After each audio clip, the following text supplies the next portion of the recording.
मी ओमानला गेलेलो काही कामानिमित्त आणि तिकडे एक शेख मला भेटला त्या पांढऱ्या कपड्यातला. तो बोला मी इंडियाला आलो ना की विनयची मिसळ खातो. दक्षिणेतल्या राज्यांमध्ये दक्षिणेतले पदार्थ करण्याचा अत्यंत अट्टहास असतो.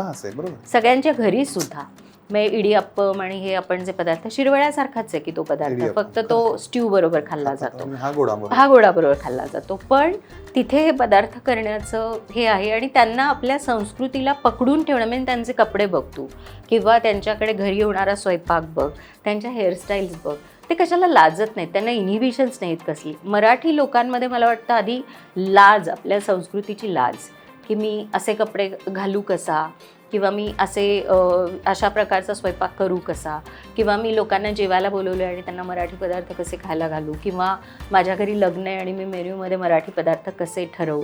तर आपल्याला बेसिकली न्यूनगंड इतका आहे की आपण म्हणून हे करत नाही आणि आपण अंडर एस्टिमेट करतो मराठी जेवणाला. मी अजून एक किस्सा सांगतो. मी ओमानला गेलेलो काही कामानिमित्त आणि तिकडे एक शेख मला भेटला त्या पांढऱ्या कपड्यातला आणि मी बोलत होतो असं वगैरे. तो बोला मी इंडियाला आलो ना की विनयची मिसळ खातो. गिरगावात येऊन विनयची मिसळ. मग आपण त्याला मिसळ का नाही देऊ शकत ॲज अ छान पदार्थ म्हणून. पण आपण असं वाटतं की ते लोकांना आवडणारच नाही, आपलं नको, जाऊ दे सगळं.